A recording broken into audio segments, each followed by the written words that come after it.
Bismillahirrahmanirrahim. Assalamualaikum warahmatullahi wabarakatuh.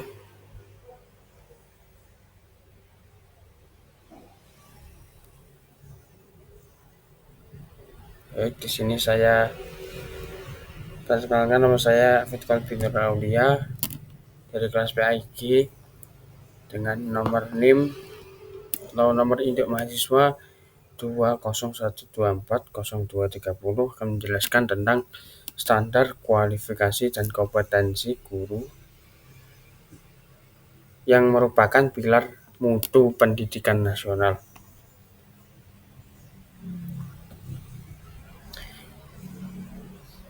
Yang pertama yaitu latar belakang dan urgensi penetapan standar guru.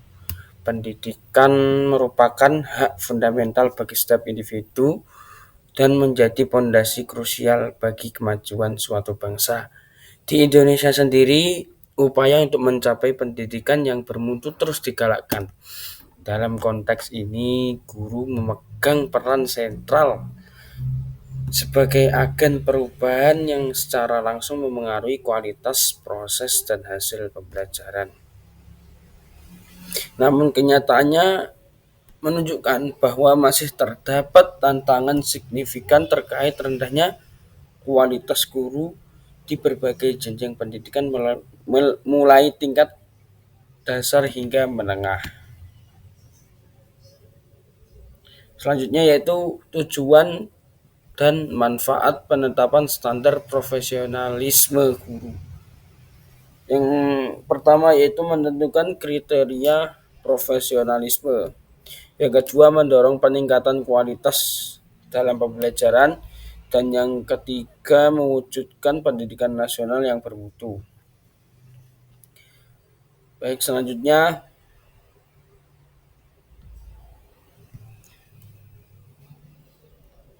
membedah kualifikasi dan kompetensi guru.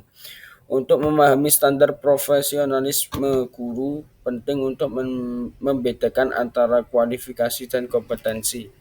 Meskipun keduanya saling melengkapi dalam membentuk seorang guru yang profesional, keduanya merupakan pilar penting yang menentukan mutu seorang pendidik. Yang pertama yaitu kualifikasi. Kualifikasi merujuk pada latar belakang pendidikan formal dan sertifikasi yang dimiliki oleh seorang guru. Ini adalah persyaratan formal yang menunjukkan bahwa seorang telah menempuh jalur pendidikan tertentu dan memenuhi syarat minimum untuk memegang jabatan profesionalisme guru. Yang selanjutnya kompetensi adalah kemampuan yang nyata yang dimiliki dan dapat ditunjukkan oleh seorang guru dalam menjalankan tugas-tugasnya. Tujuan dan manfaat penetapan standar profesionalisme guru. Penetapan standar kualifikasi dan kompetensi guru di Indonesia memiliki beberapa tujuan strategis yang saling terkait dan berkontribusi pada peningkatan mutu pendidikan nasional. Yang pertama yaitu menentukan kriteria profesionalisme. Yang kedua mendorong peningkatan kualitas pembelajaran. Dan yang ketiga mewujudkan pendidikan nasional yang bermutu.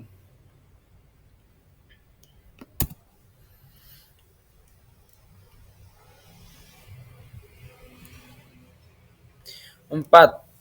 Kompetensi inti guru berdasarkan Permendiknas nomor 19 tahun 2005. Peraturan Menteri Pendidikan Nasional atau Permendiknas nomor 19 tahun 2005 secara jelas menggariskan 4 kompetensi yang harus dimiliki oleh setiap guru. Keempat kompetensi ini membentuk fondasi profesionalisme guru dan menjadi indikator utama keberhasilan dalam melaksanakan tugas mendidik. Penguasaan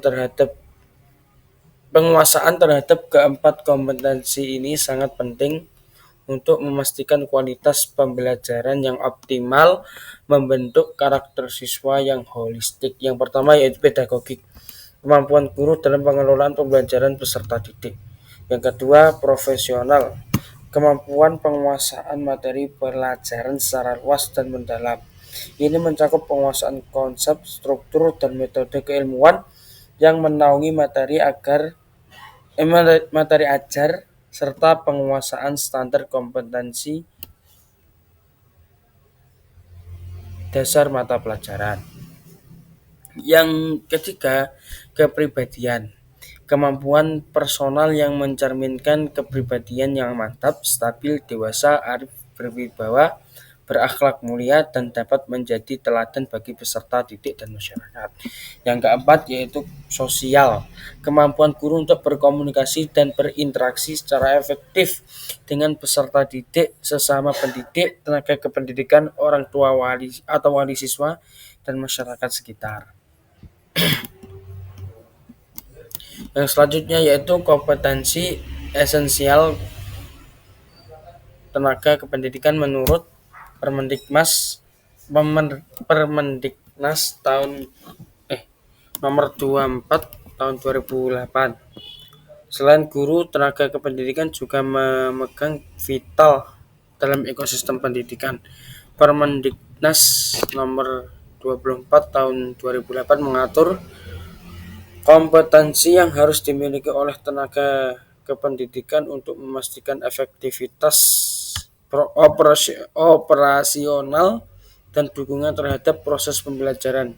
Kompetensi ini berbeda dengan guru, namun sama pentingnya untuk kelancaran kegiatan sekolah. Yang pertama yaitu kepribadian, mencakup integritas, etos kerja tinggi, kejujuran, tanggung jawab, dan kemampuan beradaptasi dengan lingkungan kerja. Yang kedua, teknis, keterampilan spesifik dalam sesuai bidang tugas seperti administrasi perkantoran, penguasaan teknologi informasi, pengelolaan keuangan, manajemen sarana dan prasarana, serta pengarsipan dokumen. Yang ketiga yaitu sosial, kemampuan komunikasi yang efektif, kerja tim, kolaborasi, dan membangun hubungan baik dengan seluruh sivitas akademika serta pihak eksternal yang relevan. Yang keempat, manajerial, khusus bagi para kepala administrasi sekolah atau posisi manajerial lainnya. Kompetensi ini mencakup kemampuan merencanakan, mengorganisir, memimpin, dan mengendalikan seluruh sumber daya sekolah untuk mencapai tujuan pendidikan.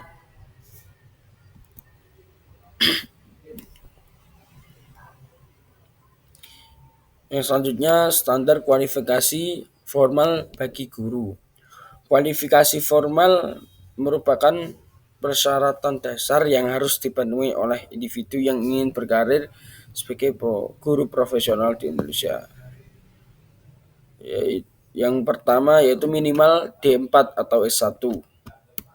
Calon guru wajib memiliki ijazah setidaknya diploma 4 atau strata 1, S1, D4 atau S1 dari program studi yang terakreditasi oleh Badan Akreditasi Nasional Perguruan Tinggi atau BANPT. Program studi akreditasi program studi menjamin kualitas kurikulum dan proses pembelajaran yang relevan. Yang kedua, sertifikat pendidik. Selain ijazah, kepemilikan sertifikat pendidik menjadi syarat mutlak. Sertifikat ini diperoleh melalui pendidikan profesi guru atau PPG, dan merupakan pengakuan formal atas kompetensi pedagogik, kepribadian sosial, dan profesional seorang guru. Yang ketiga, kesesuaian mata pelajaran. Kualifikasi akademik harus sesuai dengan mata pelajaran atau bidang keahlian yang diajarkan. Misalnya lulusan pendidikan matematika mengajar matematika, dan seterusnya, kesesuaian dan juga seterusnya. Standar kualifikasi formal tenaga kependidikan. Sama halnya dengan guru, tenaga kependidikan memiliki standar kualifikasi formal yang harus dipenuhi dengan jenis dan jenjang jabatan mereka. Yang pertama, kepala administrasi sekolah. harus berpendidikan, harus memiliki ijazah minimal S1 atau tambah pengalaman S1 plus dengan pengalaman kerja atau D3 dengan pengalaman kerja. Disarankan memiliki pengalaman di bidang administrasi pendidikan dan kemampuan manajerial yang kuat. Kalau di IAIN jurusannya yaitu MPI, Manajemen Pendidikan Islam. Ya, seperti itu. Dan yang kedua, staf teknis keuangan atau staf teknis atau yang sering disebut keuangan surplus atau TI atau TU ya. Minimal SMA atau SMK. Diutamakan memiliki latar belakang pendidikan sesuai bidang akuntansi, teknik, dan informatika, dan sertifikat keahlian yang relevan. Jadi staf teknis keuangan Sarpras TU ini minimal SMA kalau enggak SMK ya. Tapi di sini disebutkan bahwa yang dibutuhkan akuntansi, teknik, dan informatika. Jadi ya SMK kalau kelihatannya. Yang selanjutnya yaitu pustakawan, memiliki minimal D3 perpustakaan, memahami sistem katalogisasi, literasi, informasi, dan pengelolaan koleksi buku. Yang terakhir yaitu laboran, minimal D3 bidang terkait. Kepemilikan memiliki pemahaman tentang alat laboratorium, K3, dan penyiapan praktikum. Kesimpulannya, profesionalisme guru untuk masa depan. Standar kualifikasi dan kompetensi guru bukan sekedar regulasi formal, melainkan fondasi vital yang menopang seluruh sistem pendidikan nasional. Keduanya bersinergi membentuk profesionalisme guru yang merupakan persyaratan yang mutlak untuk menghasilkan proses dan hasil belajar yang berkualitas.